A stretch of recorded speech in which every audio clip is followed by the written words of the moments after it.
Can you So please I'm record the sharing my screen sound. Jayant, sorry, Yogesh, please Ah, start recording. Okay, thank you. yeah, yeah. I'll, yeah, I'll wait for Yogesh to start recording. Yeah, I think he has started. Yes. Sir, it's recording. So all of you can see these blank sheets of paper, right? Yes. Thank you. Yes. So all of you can see this blank sheet of paper. I hope. Can maybe someone can unmute their microphone to let me know if Yes, sir, we can see it. everything is okay. Thank you. Thank you. Sir, Yes. So yes. excuse me, sir. Sir, Tell me. Tell when me. we are Yes. writing on the papers, na, and with camera become hang, and we are sometimes losing the focus actually, where what the line you are teaching and is explaining something.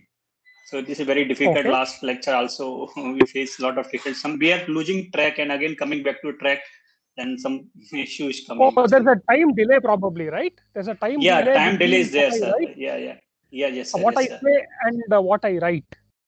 Yes, sir, Uh, yes, sir, yes, sir. okay. So In I'm between voice also at the cutting, moment I so don't have.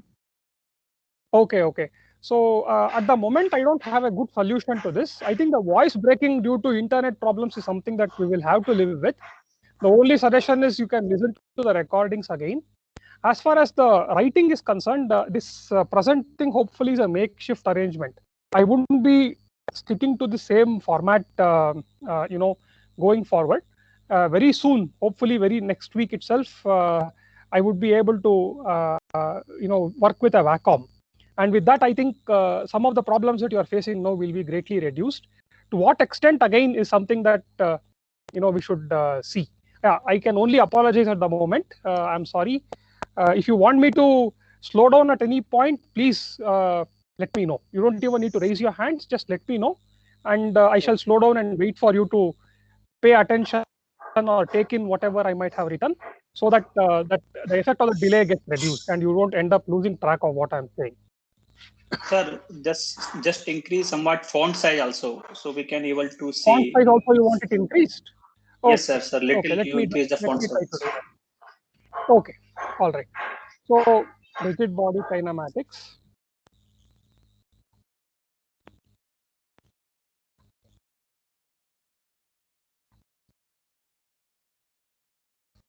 So this font size is okay.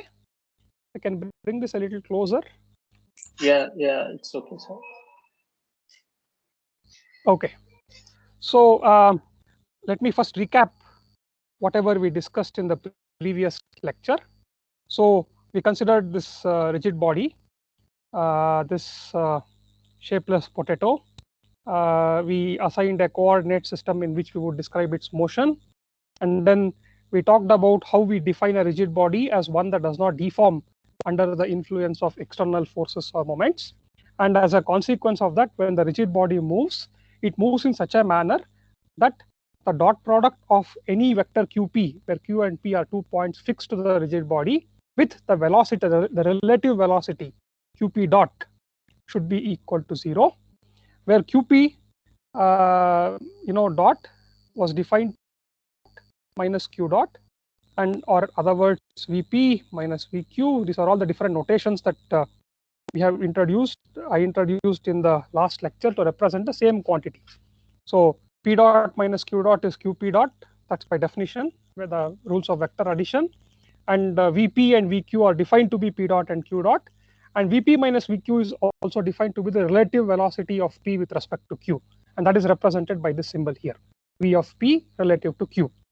And we discovered that there are two possible ways that this can happen. The first case is when v of p relative to q is 0, and this was the case when vp was equal to vq, and this kind of motion we called as pure translation. Note that this doesn't necessarily mean that this should move along, either p or q should move along a straight line. They can move along curves as well, just that their velocities have to be the same at all instants of time. The second kind of motion that was possible that satisfies this constraint here was that v of p relative to q was of the kind omega cross qp, where omega was some angular velocity vector, and this kind of motion we called it as pure rotation. And the more general kind of motion possible for a rigid body was something that incorporated both these kinds of motion. So we could simply write Vp as Vq plus omega cross Qp. So this is a general rigid body motion expression for velocity of a general point P with relation given the velocity of any other general point Q. General expression for velocity of a point P on a rigid body. Okay. Then we also took a look at this cross product, some of its mathematical features. So cross product was invented as a shorthand for a fairly long expression that connected the angular velocity vector omega to the components of the position vector Qp. So just to abbreviate all of that, we packaged away the complexity and invented this symbol, the cross product, to represent that particular combination of summations and multiplications that gave us the linear velocity of a rotating object when the angular velocity was omega. So we saw that the cross product does not commute, is not associative, but is distributive. And then we also looked at how the derivative of two vectors with respect to time, the derivative of the cross product of two vectors with respect to time can be expanded appropriately, and that the cross product of two vectors is orthogonal to both these vectors. These properties are familiar to you from your high school days probably, but nevertheless, I pointed it out only to highlight the fact that the so-called product can be a confusing term, confusing name, because we are used to scalar products which don't necessarily have all of the properties that a vector product does. So today we will start off by talking about the acceleration of the same point P on a rigid body. So we are done with the recap. So acceleration, yes. Sorry for the interruption, sir. Can you please hide that portion that is showing white color? So that you want me to hide what? Sir, that sharing information. The Teams or Microsoft.com is sharing your screen. That's a notification pop-up. How about now? Is this okay? Yes, sir. Yes, sir. Okay. Sir, but at the bottom that was that pop-up was showing. So can you please hide that? This stop sharing screen, is it this one? Yes, sir. Beside that, hide option here. Oh, hide. You want me to hide this? Okay. Is that fine? Yes, sir. So yes, you didn't perfect. want me to. This is okay. But in this case, I cannot see if any one of you raise your hands. So you will then have to speak up. Is that fine? Yes, sir. Yes. Or maybe Yeah, I will bring it back to this particular. I'll tell you, sir. So is this also okay? Then in this case, I can see who is raising their hands. Is this fine? Okay. Okay. We will stick to this then. This is a compromise. I can see who is raising the hands. At the same time, the other annoying notification is now gone. So acceleration of a point P on a rigid body. Okay. So we again start with the expression that the vector P is equal to the vector Q plus the vector Qp. So that if you differentiate this twice, you would have that the vector P double dot is related to the acceleration of the vector Q and the acceleration of the vector Qp double dot. Now the acceleration of this vector Q is something that is provided probably by an external force or something else. So that is an independent variable. So what pertains to the rigid body is how the vector Qp dot, Qp double dot is dependent on the position of P relative to Q, the angular velocity of the rigid body, and so on and so forth. So let us, for the sake of simplicity, therefore, set Q equal to 0 so that Q dot and Q double dot will also both be equal to 0. This is 0 vector. Okay. And therefore, we focus only on rotation of this rigid body about a certain fixed point. So once again, P dot is equal to P double dot is equal to Q double dot is the case of translational motion, a very simple expression. So we are not interested too much in that on account of its simplicity. So I have set Q to P equal to 0 here, and we focus only on rotational motion. So I shall draw this same rigid body here, this time with the origin coincident with the point Q. So this is Q, which means at equal to 0, and this is the general point P. So what is the acceleration of the point P? Of course, I know that most of you know the answer, but nevertheless, let us undertake this algebra for the sake of completeness.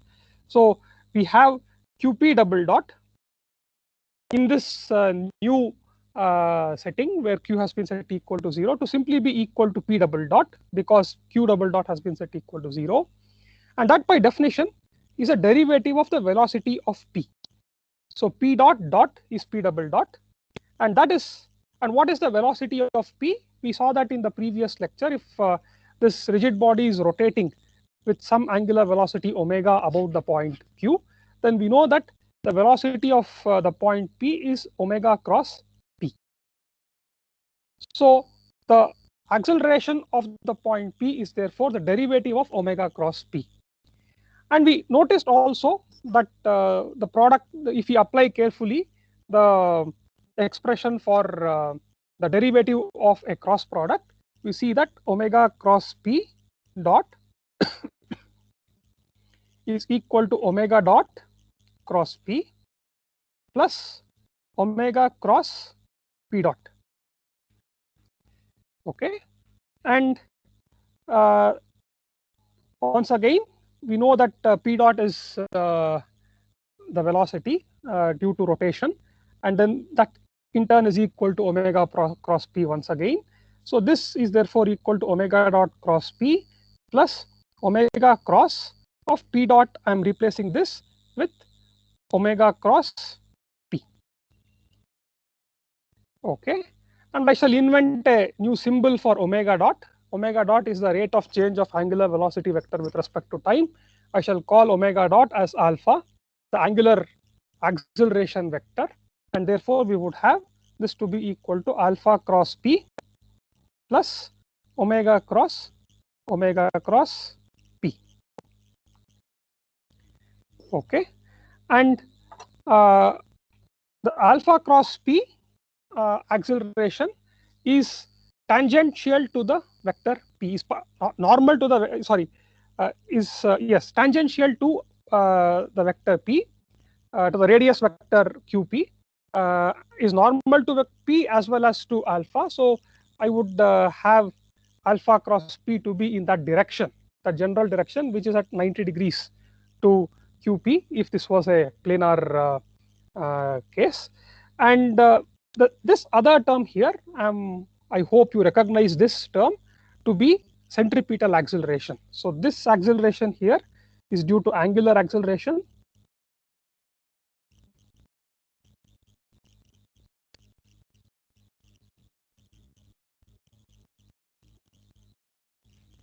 And this term here is centripetal acceleration.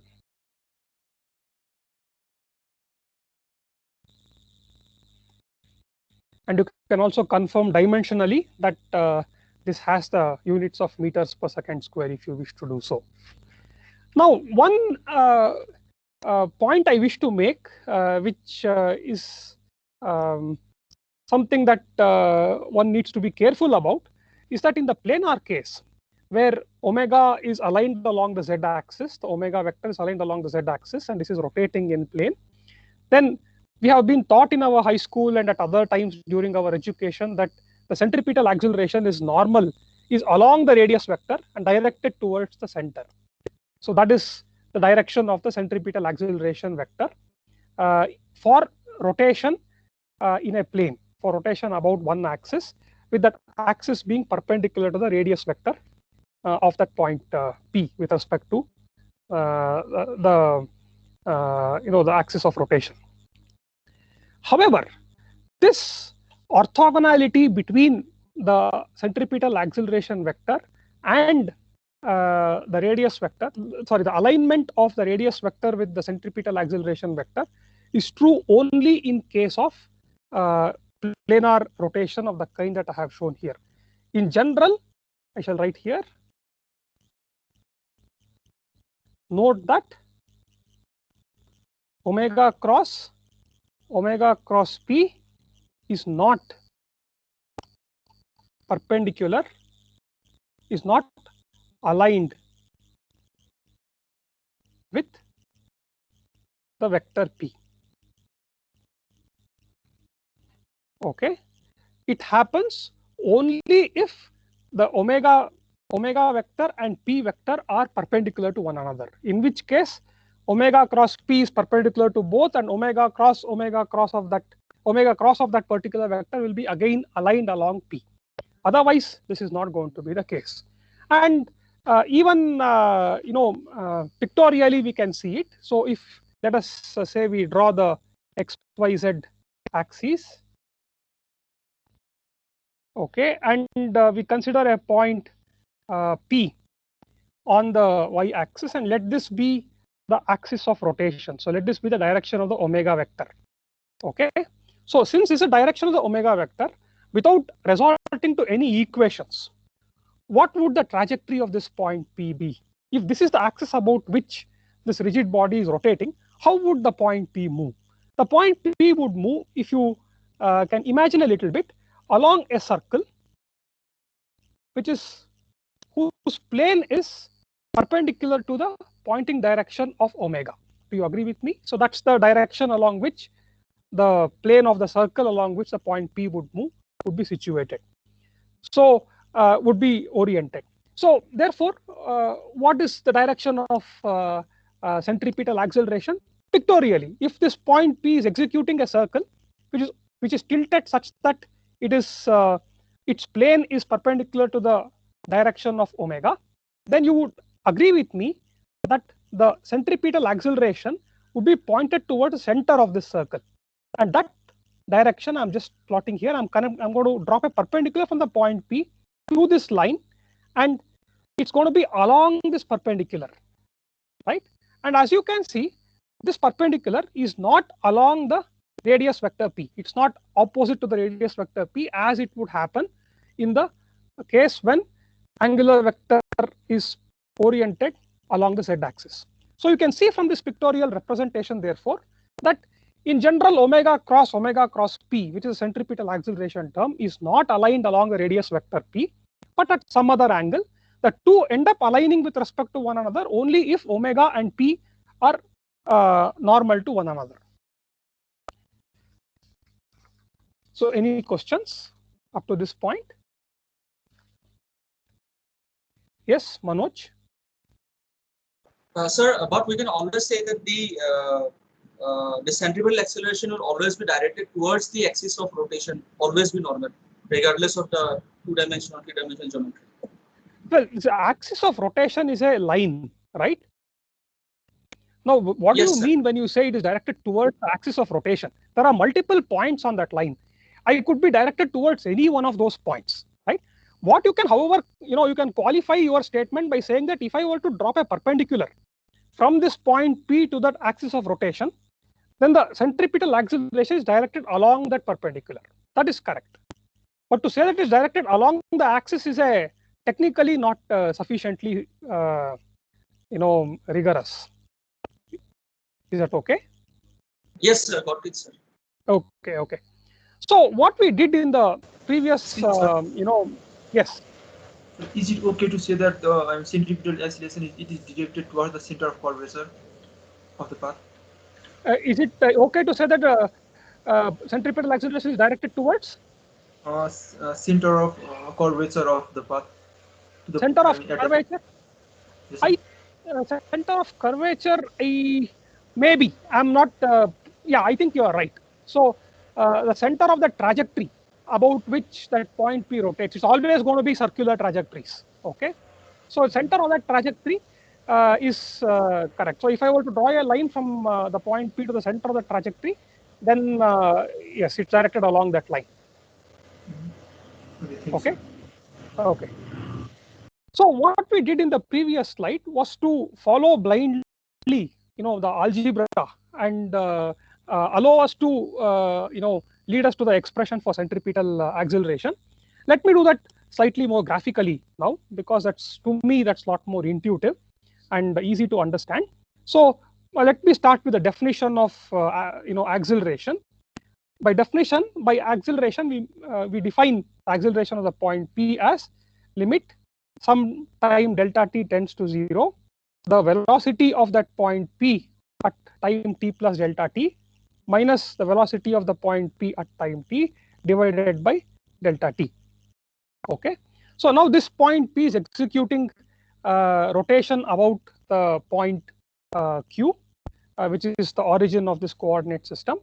Now this simple derivation I am doing only in a plane. One can think of extending it in 3 dimensions, but just for the sake of building intuition, I am undertaking this exercise of computing the acceleration of P only for rotation about the z-axis, not for the general 3D rotation. Okay, so let us say we have, let me draw this coordinate system. This is the y-axis, this is the x-axis. Let us say my point P is located somewhere here. Then what would the velocity of that point P be if this is executing rotation omega about the z-axis, omega z?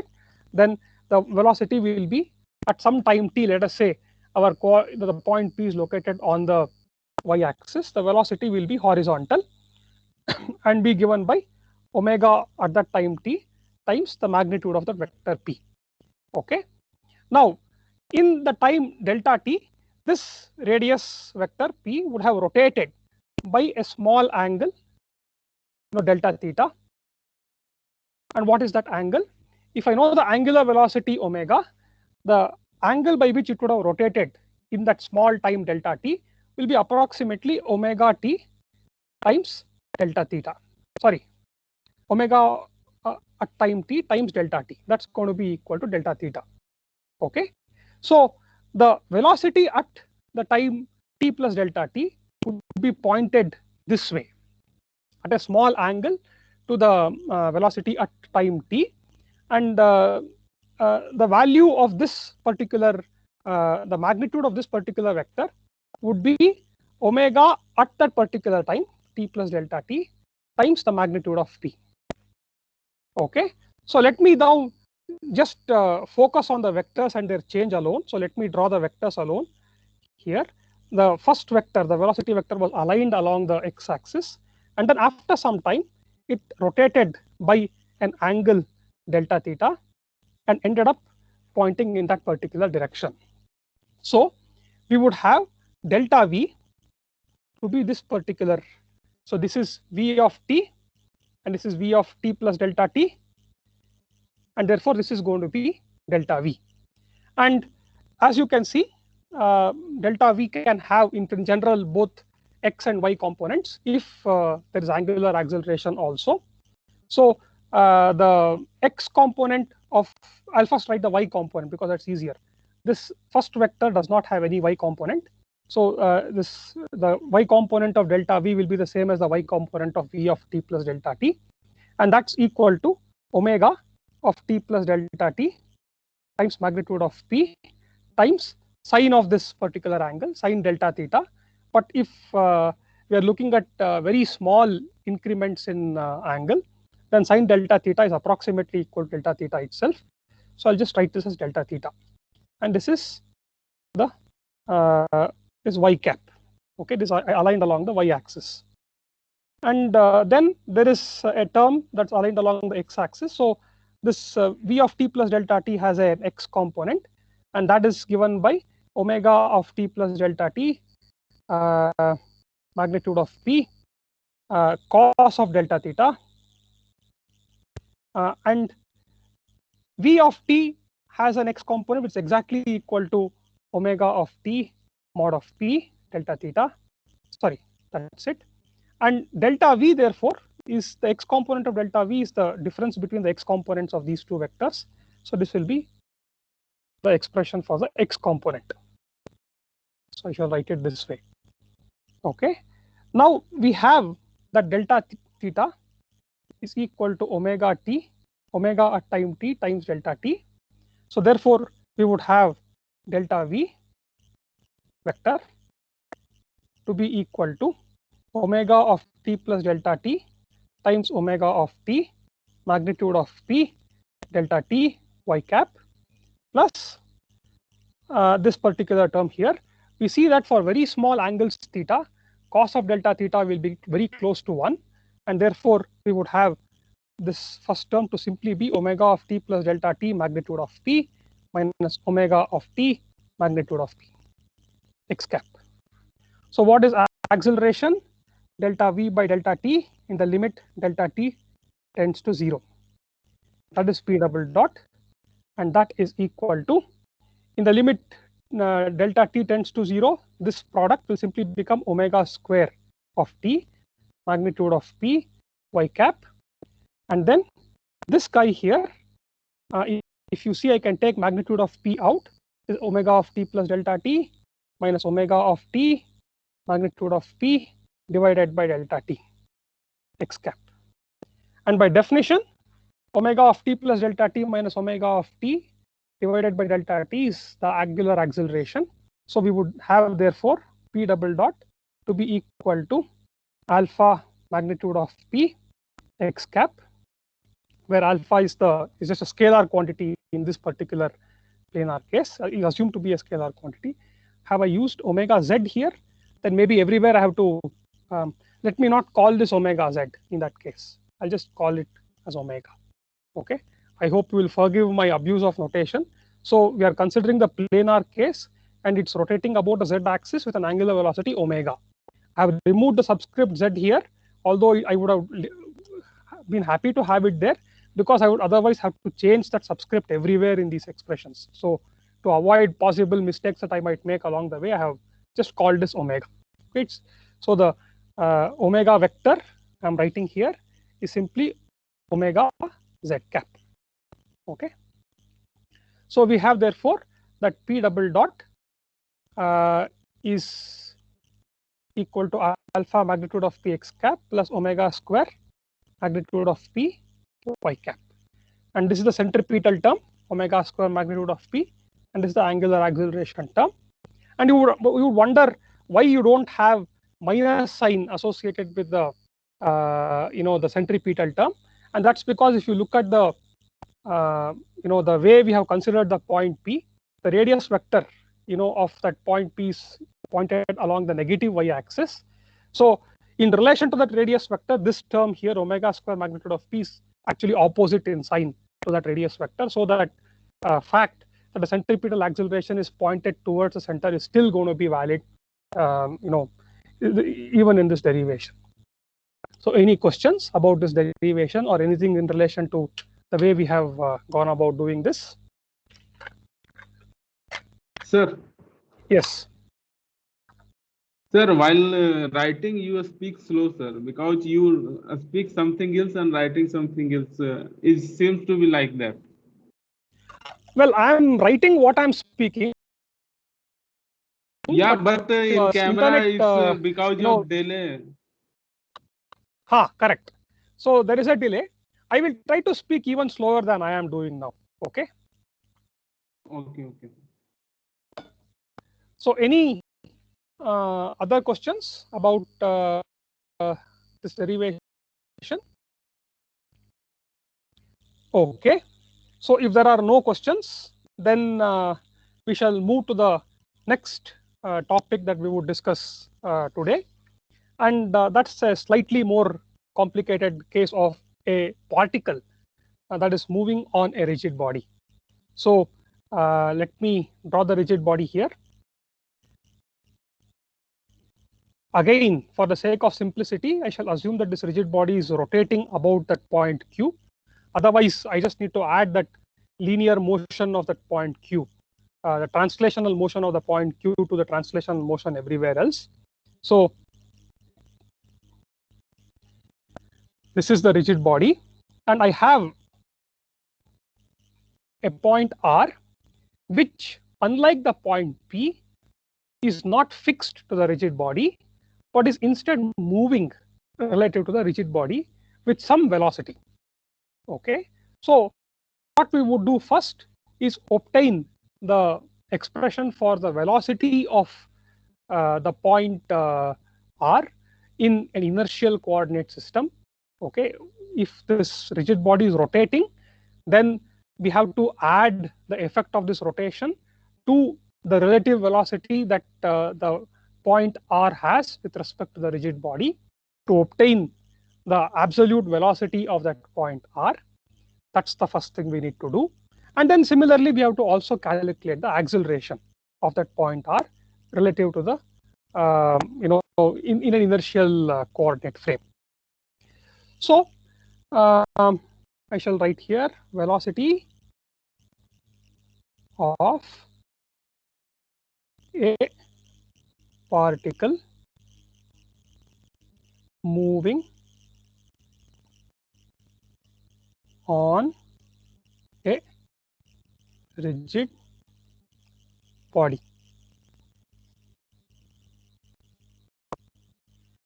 Okay, now it is very convenient to attach a coordinate system to the rigid body itself, so that I can easily measure the motion of this point only relative to the rigid body and not in the inertial coordinate frame.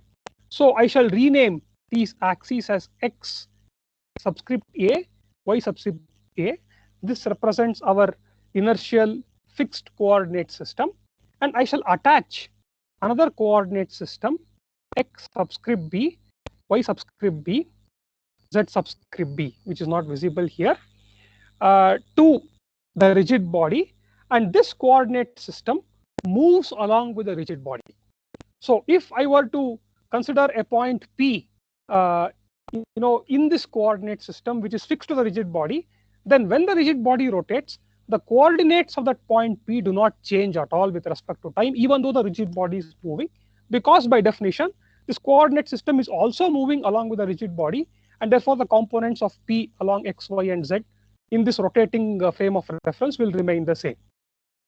The components of r, however, will change, because by definition r is a point that is moving related to the rigid body. So in that xb, yb, zb coordinate system,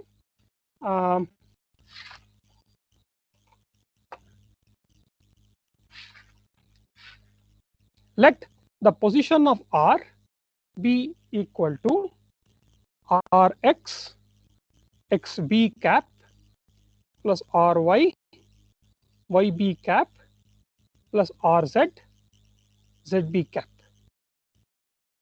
Okay, so let that be the position of the point r in that b frame, xb, yb, zb frame, which is fixed to the rigid body and therefore rotates along with the rigid body. Okay, and now let us define the relative velocity. Okay, v of r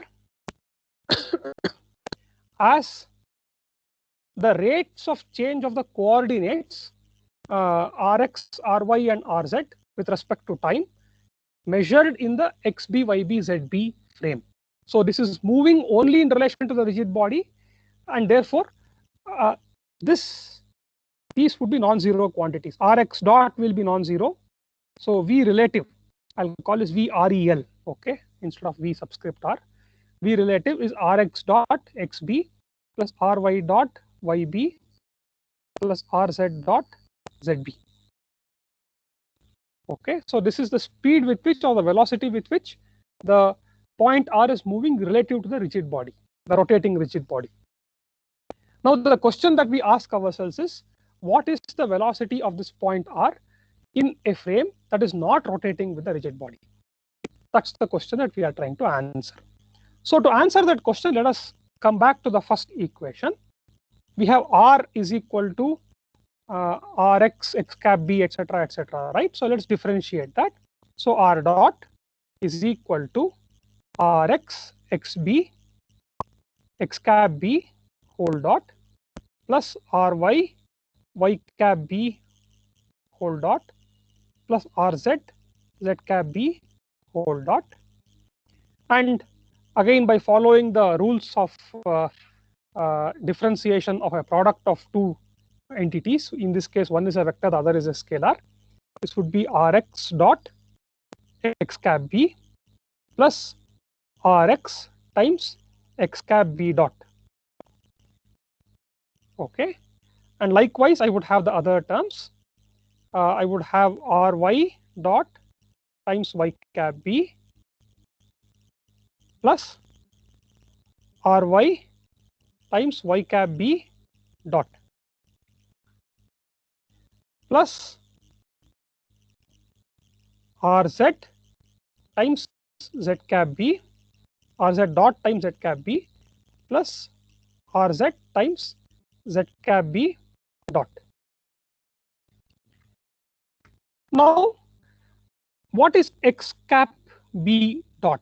So, x cap b is just a unit vector in this, which is attached to the rigid body, and therefore is rotating along with the rigid body. So, if you go back to our analysis of a point P that is fixed to the rigid body and is rotating along with it, then that radius, the velocity of that point P could be expressed in terms of its radius vector as omega cross P. And there, the situation is exactly identical in this case. So, in place of that point P, we have this, in place of that radius, in place of that position vector P, we have this vector x cap b, and therefore its rate of change will simply be given by omega cross x cap b. Just as the rate of change of the position vector P was given by omega cross P, the rate of change of the unit vector x cap b is given by omega cross x cap b. Identical, no difference. And the same thing can be repeated for the other terms also. So I would have therefore the velocity of r to be equal to Rx dot x cap b plus, I shall group the terms related to the relative velocity together, Ry dot y cap b plus Rz dot z cap b plus Rx times omega cross x cap b plus Ry times omega cross y cap b plus Rz times omega cross z cap b.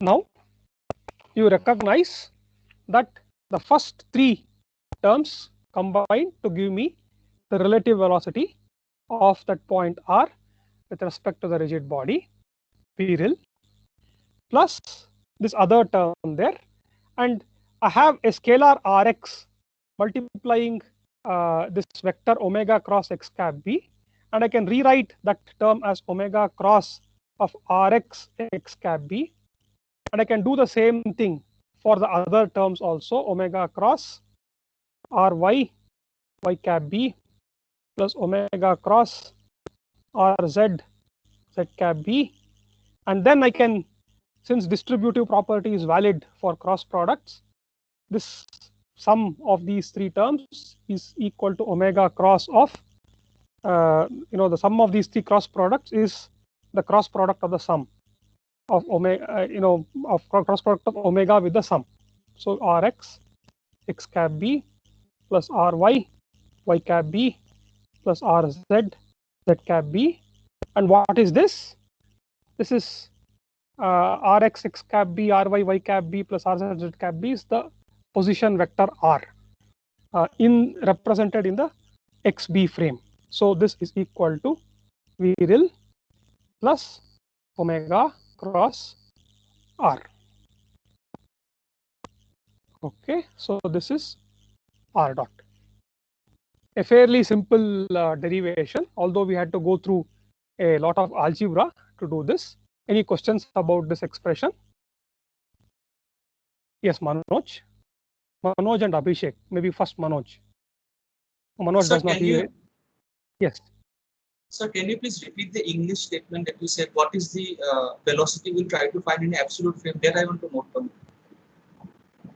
So the velocity, can you please repeat your question? I didn't get your question. So before starting this derivation, you said something like, now we'll try to find out what is the velocity of the point r in the absolute frame or something like that. Correct. So we have a particle which we have labeled as r, which is moving relative to a rigid body, and this rigid body is rotating with respect to some point q with a certain angular velocity omega. So what is the linear velocity of this point r in an inertial coordinate system, in a coordinate system that is not rotating with the rigid body, okay, which is fixed to the ground? That's the goal of this exercise. Okay, Is that sir. clear? Thank you. Yes. So Abhishek Kar has a question. Yes, sir. Okay, so my question is the final result, omega cross product of r vector. So Yes. that r vector, that is rx xb cap, ryb cap, rz zb cap. So Yes. that means that we're taking the scalar values, the rx, ry, rz, with respect to the B frame. They're the components of the r vector along the xb, yb, and zb axes. Yes. Right. So we are not going to be taking it according to the other A frame, right? That's the point I wanted to come to. The last expression that you see here doesn't make allusions to any particular frame of reference.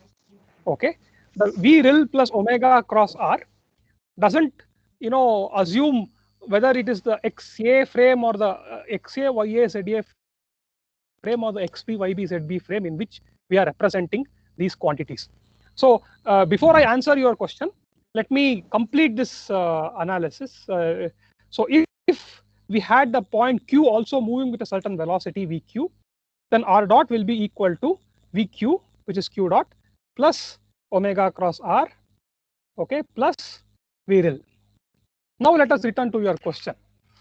In what reference frame are we representing all these vectors? We have to be consistent, and therefore we have to represent all these vectors in a single coordinate frame with respect to a single coordinate system.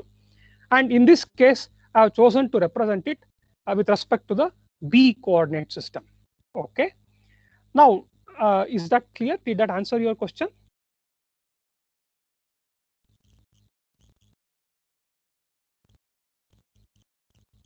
Abhishek?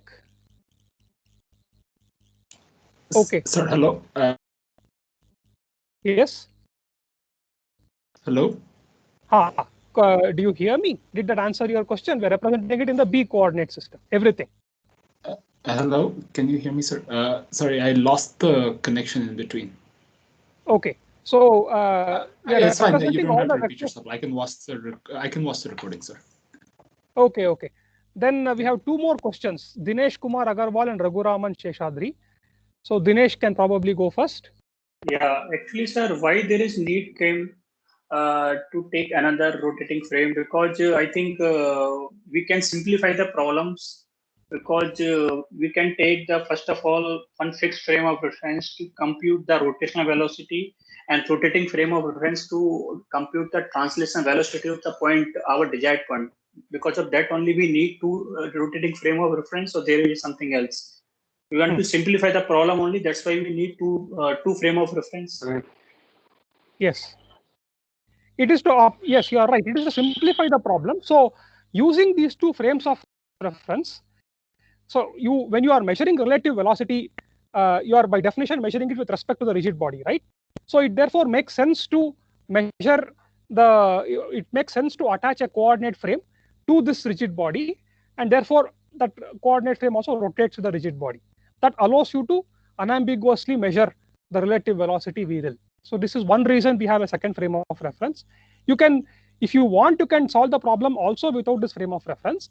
But as we will see going forward, it is very useful to attach these moving frames of reference with each one of them fixed to one rigid body, and then represent finally the velocity of some point in an interconnection of rigid bodies or whatever, based on the relative velocities of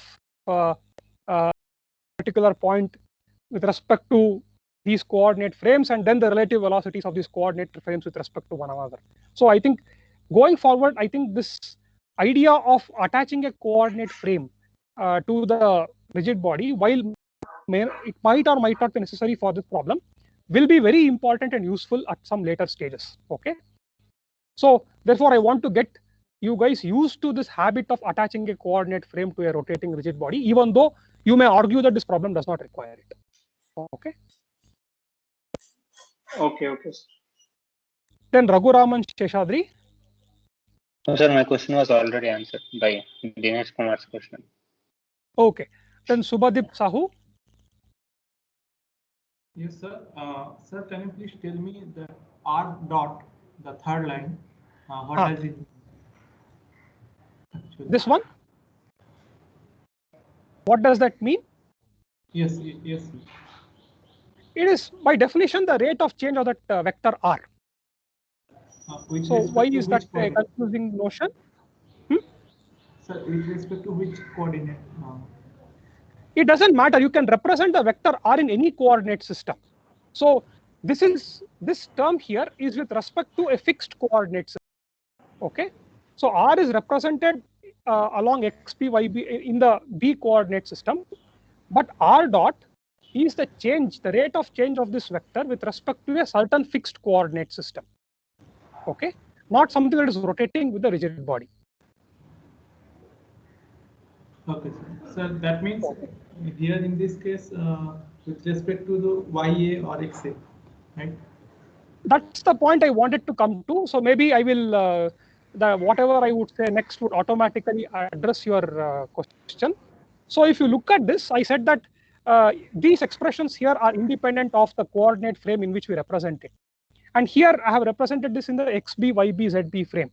And already we had one student asking me, are we then, if we are talking about the absolute velocity in a fixed coordinate system, should we not be representing these vectors in the XA, YA, ZA frame? Well, that's the difference. You can decouple the representation of a vector, from the the relative motion. You attach this coordinate system XB, YB, ZB, so that you could easily capture V relative. But when you represent the absolute velocity, it could be represented either in the XB frame, XB, YB, ZB frame, or in the XA, YA, ZA frame. Now, what do I mean practically? This is a slightly counterintuitive concept. So when I say I'm representing a vector in the XB, YB, ZB frame, what you might think is that I'm sitting on the rigid body. And if I'm sitting on the rigid body, then all I would be seeing is V relative. I'll be only seeing how this particle is moving with respect to the rigid body. I will not be seeing any other component of velocity. That's the thinking that you might probably have. And that's why I wanted to take a moment to clarify that representing the absolute velocity in the B frame is not synonymous with measuring relative velocity alone. So what we mean when we say that we are representing this in the B frame is that at this instant of time, at the instant of time at which this schematic has been shown, we are considering a fixed frame which is exactly coincident with XB, YB, and ZB. And we are taking the components of the absolute velocity of R with respect to this fixed frame. Now, this fixed frame, would be of a different orientation at a different length, or a different instant of time. And again, it will be coincident with the new, locations of XB, YB, and ZB. But the point is that it's a fixed frame. Okay. So there is a subtle difference between, therefore, representing absolute velocity in, the B frame. It could be absolute velocity could be represented either in the A frame or in the B frame. But what do you mean when you say you're representing it in the B frame? It means that you're assuming a fixed coordinate system, which at this instant of time is coincident with this rotating frame. It's fixed, but at this instant, that fixed frame's X, Y, and Z axes are coincident with XP, YB, and ZB. And now you are obtaining the velocity of the point R with respect to this fixed frame. That's what we mean when we say we are representing it with respect to the B frame. Okay. It doesn't mean that you're sitting on the rigid body and therefore you would only be seeing the relative velocity.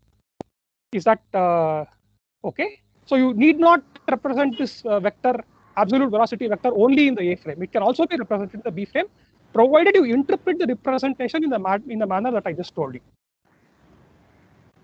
So that means basically the rate of change of the R vector is with respect to the frame which is coinciding with the B frame, right? Which is coinciding with the frame of the rigid body at that instant. Yeah, so you're correct. The fixed frames coordinate axes are coincident with the moving frame's coordinate axis at this instant. And now you are obtaining the components of R dot with respect to that frame. Okay, sir. Okay. Then we have Manoj Baishya. So basically speaking, irrespective of whatever frame of coordinates we represent the vector components, the derivatives has to obey this relation that we have. In the LHS, we are taking the derivative with respect to A coordinates, and in the right side, we are taking derivatives with respect to B coordinate, the body fixed coordinate. Is that the gist of what we have explained? No.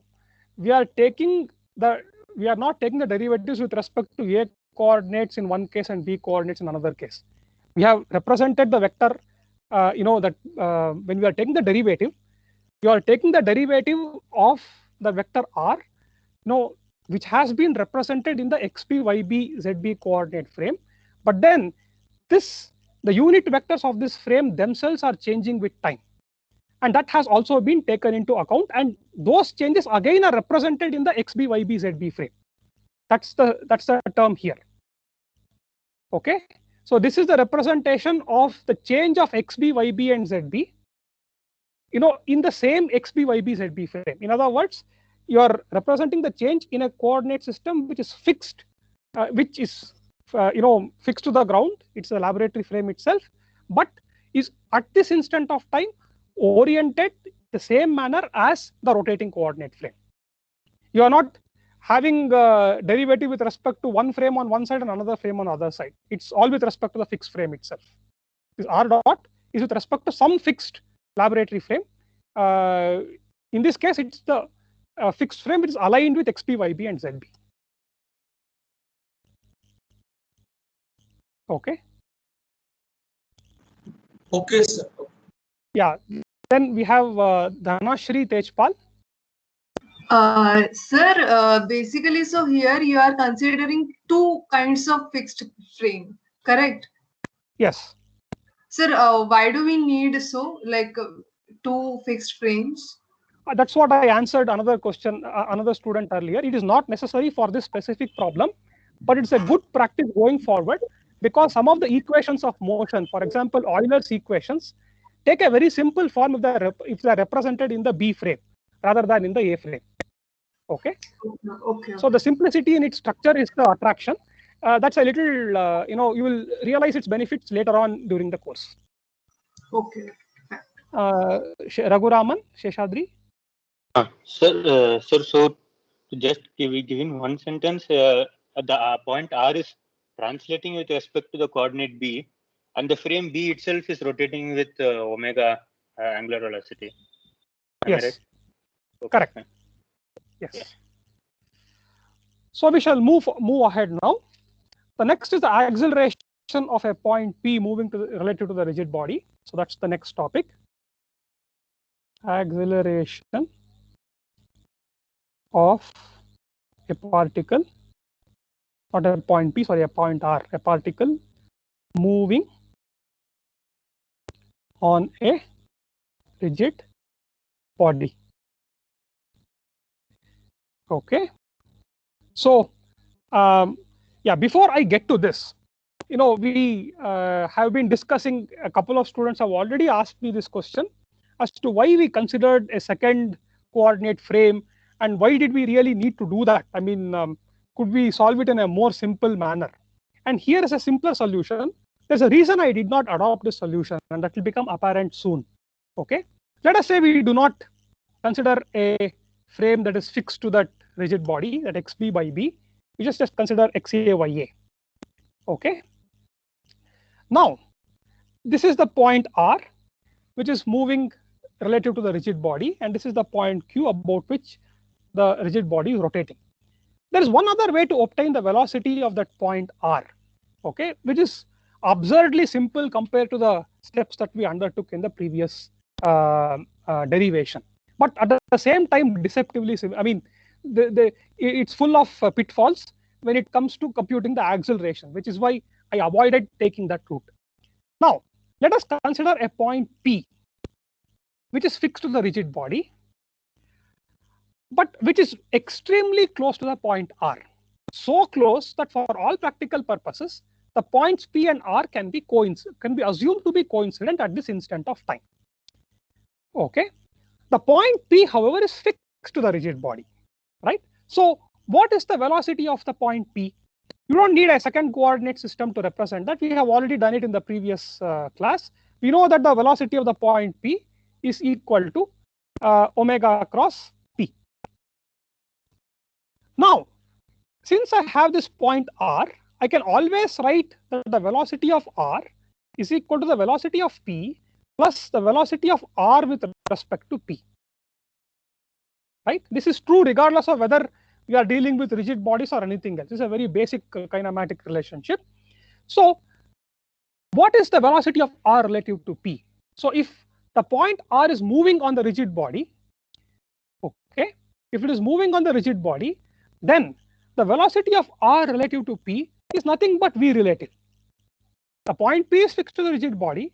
R is moving with respect to rigid body. So if I'm sitting on the point P, I will see that R is moving with a velocity V relative. So therefore, we would have that the velocity of R, which is P dot, is simply equal to velocity of P, which is omega cross P plus V relative.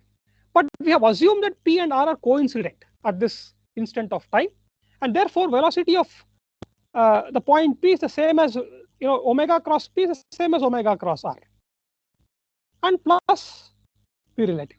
That's it. Okay. No second coordinate system, nothing. We have obtained the velocity of the point, velocity of R. R dot is equal to omega cross R plus V relative. Just count the number of steps that we took in the previous derivation and the number of steps that we have taken here. This is a very simple, intuitively clear derivation. Okay, but if you uncritically extend it for computing the acceleration of this point R, then you will be in deep trouble. Okay, so if let us say the point R is accelerating with respect to the rigid body with a certain relative acceleration a rel, this simplistic analysis that we have undertaken now. What is the simplistic analysis? I consider a point P which is fixed to the rigid body and is currently coincident with the point R. The velocity of the point R, therefore, is the velocity of the point P plus the relative velocity of the point R with respect to P. So if I were to uncritically extend that to acceleration analysis, then don't you agree with me that I would end up with the acceleration of the point R being equal to the acceleration of the point P plus the relative acceleration a rel. That is the uncritical conclusion that I would come to if I were to follow this intuitive and easy to understand logic. The logic was right as far as velocity is concerned. Is it right as far as acceleration analysis is concerned? What is the acceleration of P? We derived that just a few moments back. It is alpha cross P plus omega cross P. Okay, so we would conclude that the acceleration of the point R in a fixed coordinate frame is given by this particular expression. The acceleration of the point P plus a rel, where a rel is the relative acceleration with respect to the rigid body. Following along the same lines of argument as what we did, and for the case of velocity analysis, this is what we would get. But it turns out that this expression is wrong. I wouldn't say it is completely wrong. It is wrong in the sense that it is missing another term here, which is a strange term. It's called as a Coriolis acceleration, and that does not emerge from this very simplistic hand waving argument. And this is one reason why I have stuck to the algebra, though ugly and dirty and laborious as it is, in deriving these expressions, because one needs to be careful while making these, while relating the acceleration of this moving point with respect to the ground. Okay, so this term will go missing if you uncritically extend the argument that we just talked about, which worked beautifully for the case of velocity analysis, but does not do so in case of acceleration analysis. So Raghuraman, you have a question, or did you not lower your hand? I didn't lower my hand, sir. Sorry. Oh, okay. Yeah. So now let us therefore avoid this, pitfall and go back to our xb, yb, and xa, ya coordinate system. So we have xb, yb, xa, ya, and we define r double dot, the relative acceleration a real, by definition is the rates of change of the x, y, z components of the point r in the b coordinate frame, which is rotating along with a rigid body. So by definition, it would be rx double dot xb cap plus ry double dot yb cap plus rz double dot zb cap. Okay, and how is the acceleration of r measured in an inertial frame related to a real and the angular velocity and the position of r? That's what we are going to undertake now. That's the analysis we are going to undertake. So we know that r dot is equal to v real plus omega cross r. So we would therefore have r double dot to be equal to v real plus omega cross r whole dot, which is v real dot plus omega cross r whole dot. Now here is where we avoid the pitfall that we fell into, the pit that we fell into the last time, just a few lines back. V dot real is not necessarily a real. This is the counterintuitive fact here. Why is that so? Is not the derivative of relative velocity relative acceleration? Well, not the way it has been defined. What is v dot real? Let us undertake this analysis more carefully. What is v real to start with? It is rx r dot x xb cap plus r dot y yb cap plus r dot z zb cap. That is v real. So v real dot is therefore the dot product of this entire thing, right? So let us first consider that term alone. Now, if I were to expand this, I would have r dot x xb cap whole dot plus r dot y. So this is v real dot yb cap whole dot plus r dot z zb cap whole dot, and that is r double dot x xb cap plus r double dot y yb cap plus r double dot z zp cap.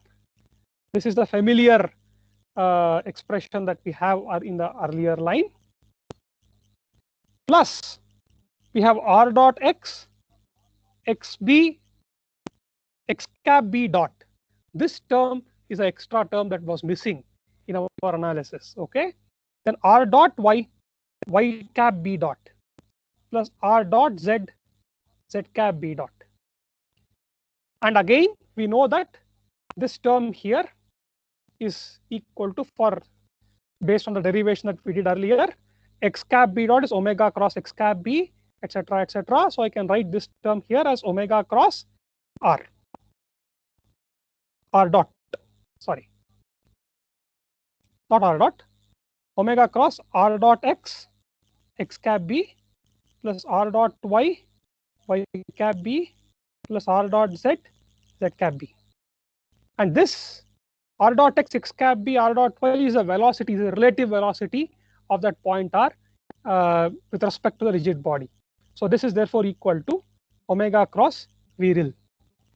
So in addition to the first term here, r double dot x, x cap b, etc., which is by definition a rel. You have this extra term omega cross v rel coming into the derivative of the vector v dot rel.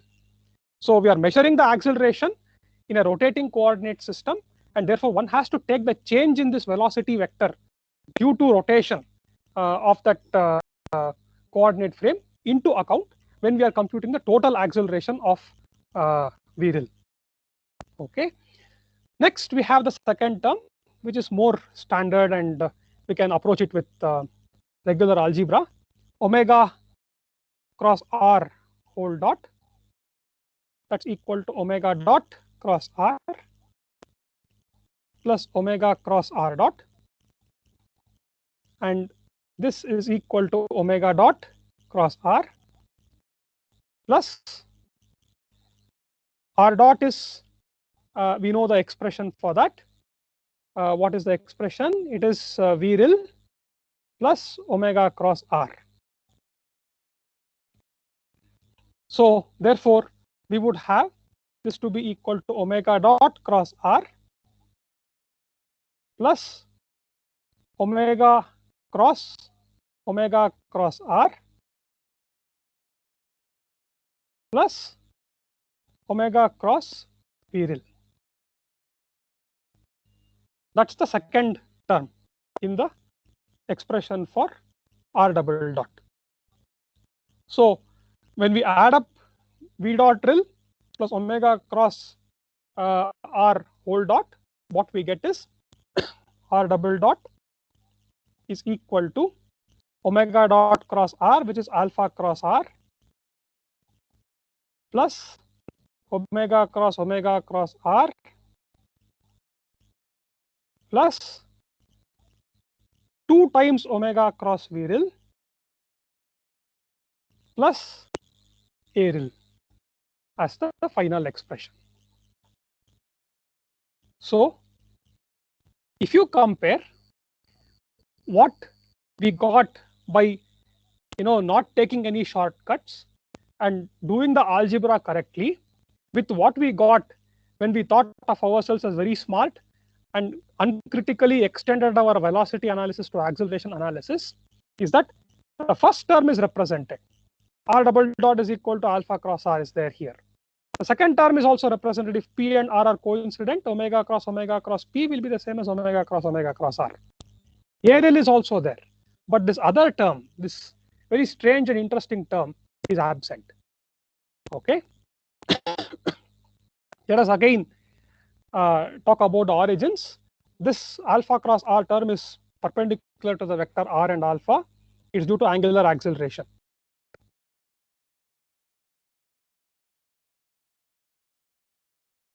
I'm sorry, I have not written it well, but I have spelled it out so you know what I'm talking about. The second term is the centripetal acceleration.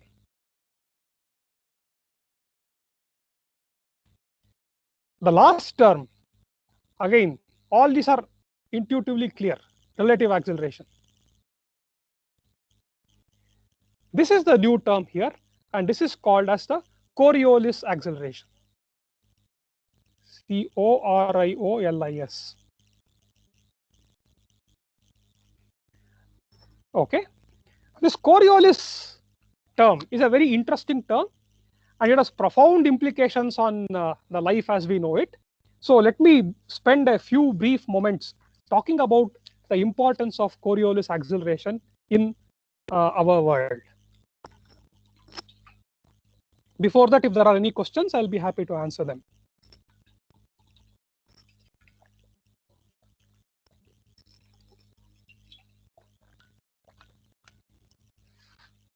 Okay, so I don't see any questions.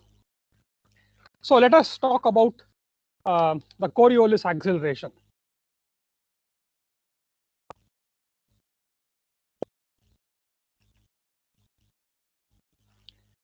So the first thing to note, Coriolis acceleration, what is the expression? 2 times omega cross the relative velocity. It exists only if a body is moving relative to a rotating reference frame.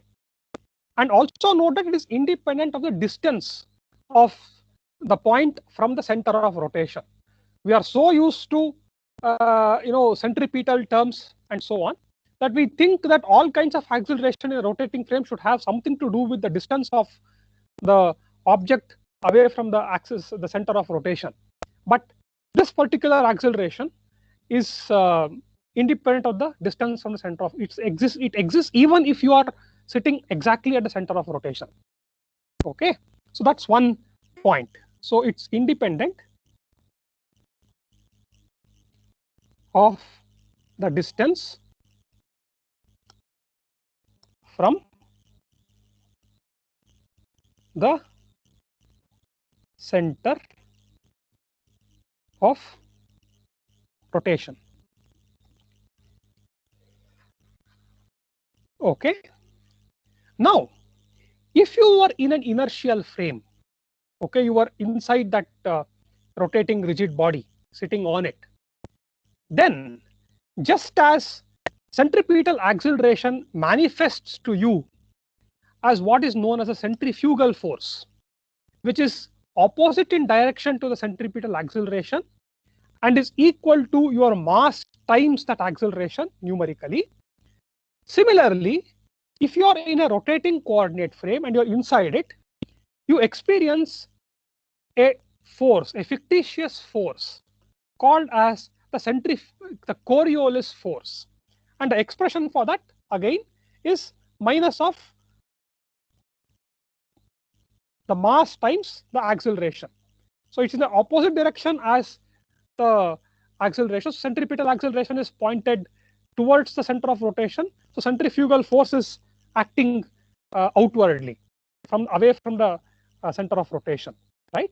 So similarly here, the expression will be minus 2 times omega cross virile times m, where m is the mass of the object that is experiencing this pseudo force, this fictitious force.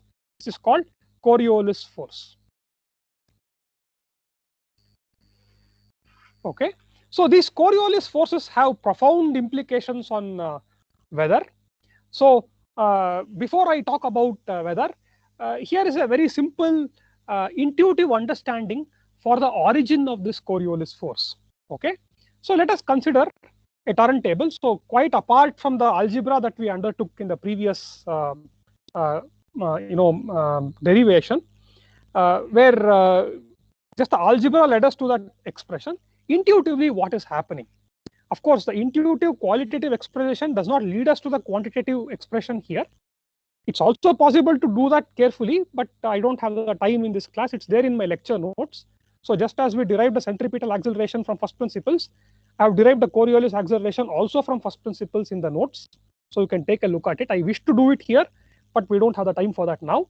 So I'll just qualitatively tell you the roots of this Coriolis force. So let us take a turntable. Okay, so you have a friend who is standing at the center of the turntable, and you are, let us say, standing on the periphery of your turntable, and the turntable is rotating with some angular velocity omega about the out of the plane of the paper, about the vertical axis. Okay, now suppose you throw a ball towards your friend.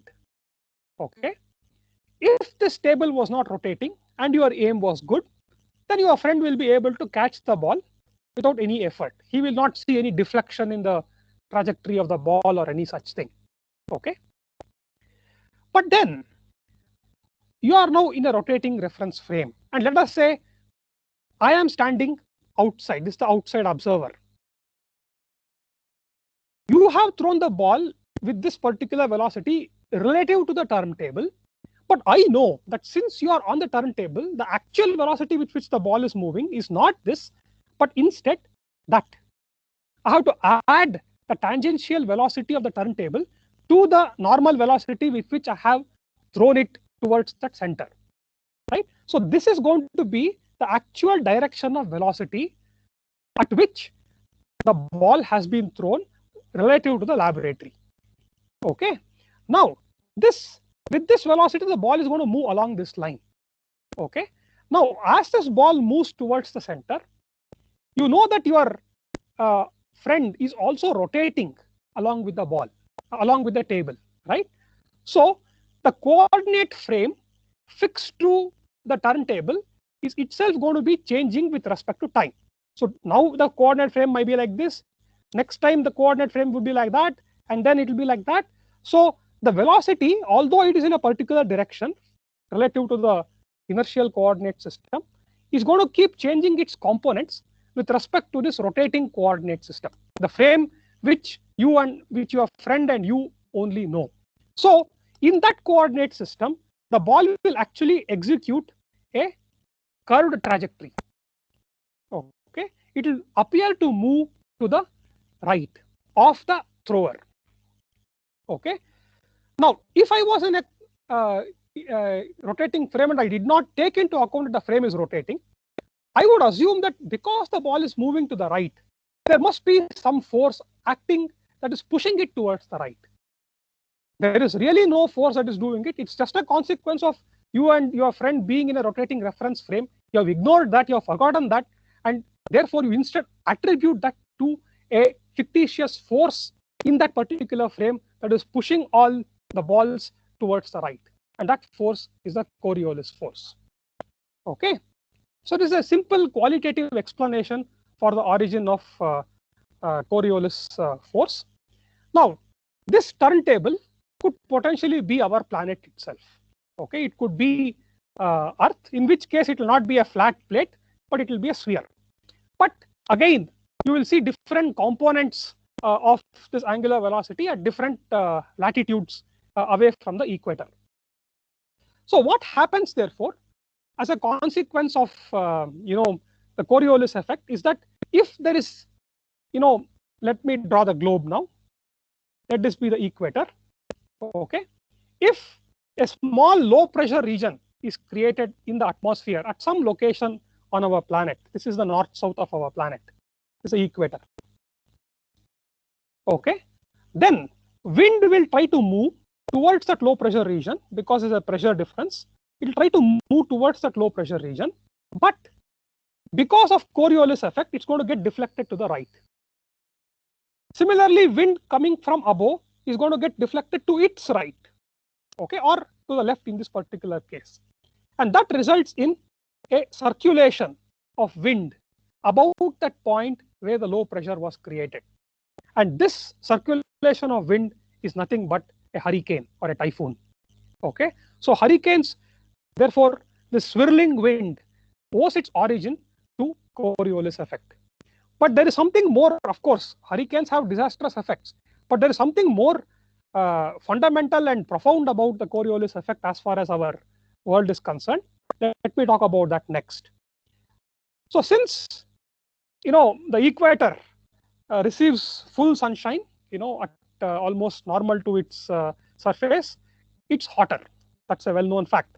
And the poles are colder. Okay. Now hot air rises from the equator, and you have colder air at higher latitudes. So what happens is, again, because of this difference in density between the hot air and the cold air, hot air tends to move towards this cold region. Let me draw it this way. But then, again, in its attempt to move in that direction, it gets deflected towards the right. And then as it moves, it cools down and it comes down again, and then it comes back towards the equator in this particular manner. So instead of moving along the longitudes, it moves at an angle to the longitudes in the manner that I have shown here. And these kinds of motion of air from the equator and back to it are what are known as trade winds. You might have come across this term in your geography classes. Trade winds were responsible for a lot of navigational successes earlier on, several centuries earlier. I think the Americas and many other continents were discovered by sailors who could catch these trade winds and easily go from one place to another. So Dinesh Kumar has a question. Can I please take it after I'm done with this discussion? Actually, our another class is there. Madam will start at very sharp time. So please. I'm done. I'm done. So I have 1 minute remaining. Sharp 11:30 classes there, sir. Okay, and so this is a very good concept, sir. We want to listen it again. So actually, you can listen to the recording. You can listen to the recording. Okay. Okay. Yeah. So these are called trade winds, and trade winds are responsible for a lot of as I said, discovery of continents and so on. People could navigate over long distances by catching trade winds. But there's one even more fundamental and highly ironic and interesting consequence of having trade winds. Okay, I'll draw Africa here somewhere, maybe on another globe. Pardon my globes; they are all not spherical. So Africa is somewhere something like this, and South America is very far away. Okay. What you see, however, is that in the northern hemisphere, the trade winds can pull stuff from the African continent away into the ocean. But it so happens that these trade winds are so strong that they can blow up dust from the Saharan desert, which is the biggest or the second biggest desert, I don't know, after Gobi, and blow it all the way to South America. And what do you have in South America? The Amazonian rainforest. Amazonian rainforest gets fertilized by the sand that is blown as a consequence of the trade winds coming from that take up dust from Saharan desert and fertilizes the evergreen rainforests that exist in Amazon. So why does evergreen rainforest require fertilizers? We think evergreen rainforests are naturally so fertile, and therefore they don't require any extra fertilization, right? It turns out that evergreen rainforests are also, by definition, rainforest. It rains every day, and since it rains every day, water leaches out all the minerals from the soil. So the Amazonian forest has a very nutrient-poor soil. In particular, if you look at phosphorus, the trees in Amazon rainforest will get only half the phosphorus from the soil in which they are rooted. Now, how can they get the other half? It's the other half that has allowed them to thrive and become the lungs of our planet that they are today. And they get the other half, believe it or not, in a great twist of geological irony. They get it from a desert, which is almost halfway across the world. And this transport of dust, of phosphorus in the form of sand grains and so on, is facilitated by trade winds. Okay, so this is one other spectacular fact that I learned while I was preparing for this course. So the Amazonian rainforest, believe it or not, is fertilized by a desert. And what is more, there is, of course, this is as far as trade winds are concerned, but I cannot resist sharing another tidbit with you in connection with this whole process. It turns out that not all of the Saharan desert blows its dust across to the Amazon, though they do participate, but not to a significant extent. Only one small part of Africa, I am drawing a tiny rectangle here. That rectangle contributes to more than 50% of the dust. Okay, that rectangle is called as the Baudelaire Depression. Okay, it was earlier a lake, a very small lake by the kind of length scales involved here. It's about 100 kilometers by 100 kilometers. Not a very large lake, because Earth's diameter is 12,000 kilometers. So 100 kilometers is a small speck. This place is one of the dustiest places on the planet, and it contributes to 50% of the dust coming from the Saharan desert and blowing over to the Amazon and fertilizing the Amazon rainforest. So what is the origin of this dust? It's already spectacular that you have that tiny area fertilizing an entire patch of evergreen rainforest bigger than our own country. What is the source of this dust? What is the source of phosphorus in this dust, which the Amazonian rainforest so desperately requires for its survival? Believe it or not, it's the fossils of dead fish that were living in that dried up lake millions of years back. So those dead fish had phosphorus in their bones, and over time those bones disintegrated, became sand, and that sand and dust, which has now blown over, is fertilizing the Amazonian rainforest. Of course, this has nothing to do with Coriolis effect and trade winds, but it's the trade winds that take up all this phosphorus and deposit it on this continent that is thousands of miles, 5,000 miles away. So I will end with one last application of Coriolis force, actually two, but I don't have too much time. One is its application by insects. So if you have ever tried to swat a fly, you know how difficult it is to swat a fly, right? They're so dynamic and maneuverable and agile. They can fly away even a few seconds before your hand can strike them. what bestows them with that kind of agility? It turns out that they have a sensor which exploits the Coriolis effect. So I'm drawing the front view of a fly here. I'm drawing its two eyes and its suckers with which it sucks up food, and I'm drawing its wings. Is the front view. So you're seeing the wings as an edge. Okay, hitched to the wings is a structure that looks something like this. It's a dumbbell kind, it's a pendulum kind of a structure, but it's connected to the wing by means of a rigid rod. Okay, so as the wing flaps about, this mass at the very end, it's called a proof mass, moves back and forth with a certain velocity. And when this fly tries to rotate back or forth, this proof mass experiences experiences a Coriolis force, which is given by 2 omega cross vril, where vril is the velocity with which this mass is moved up and down due to the flapping of the wing.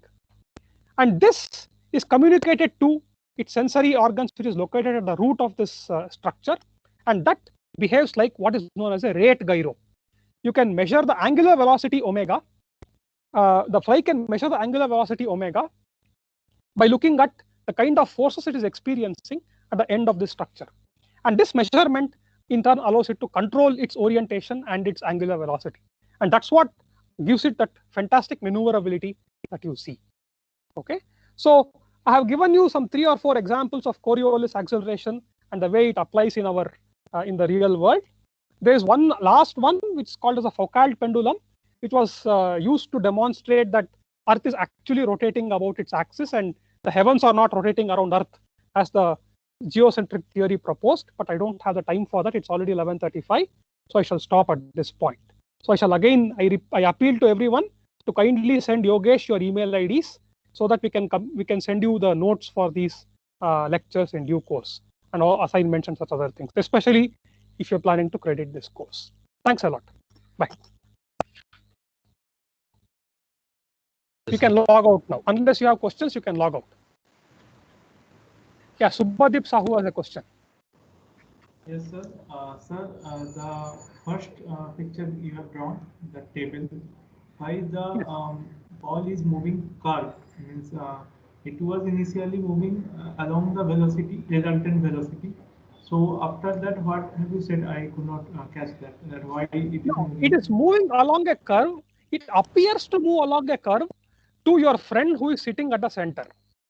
It doesn't actually move along a curve. It moves along this particular straight line.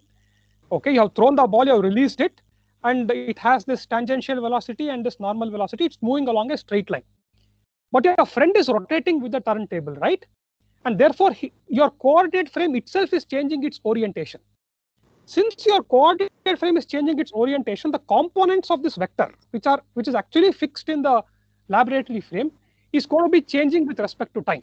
So your friend is therefore going to see that it's appearing like a curve, not you. Okay, it's the person who is rotating with the rigid body who seems to think that this ball is moving along a circle or along a curved trajectory. Sir, I didn't get it. Why actually it appears to be like that? Okay, so let us analyze it by using a certain coordinate system. Okay, so let us take this turntable, and at this instant, let us say your XY coordinate system fixed to the table is this one. Okay, so your friend is going to be turning along with this XPYB coordinate system, and XAYA is somewhere here, let us say. Okay, and this guy who has thrown the ball is at the other end.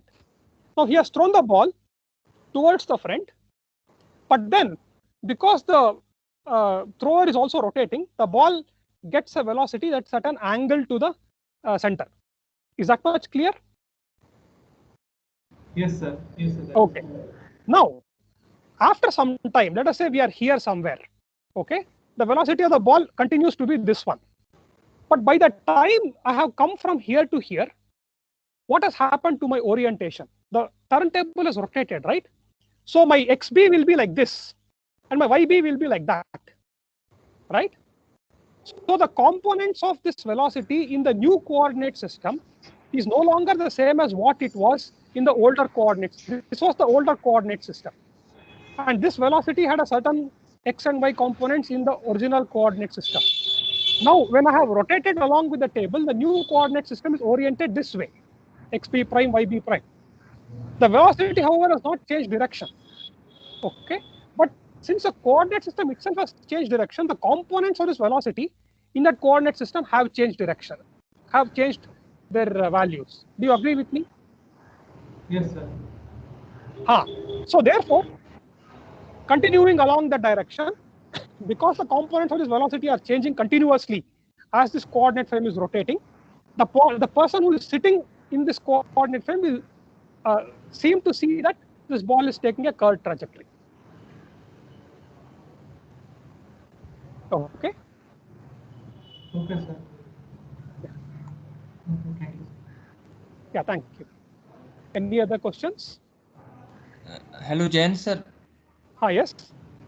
Sir, I was saying that can you once try clicking the 3 dots, whether you are able to download the attendance or not? Download the attendance, is it? Just a moment, I will try. Yeah, 3 dots are there. Just a moment. More actions. No, not in that one. In the people, there, right hand side you come. Okay, yes, I go there. Then download attendance list. Download attendance. Okay. Yeah, that. Since you are having the permission, so I think you are only able to download. Okay, let me try doing that. I will save it here. It's an Excel file. I will save it. I will take a look at it, Yogesh, and I'll get back to you later on today. Okay? Yeah, sure. Thank you. Okay, thanks a lot. So we log off at this point.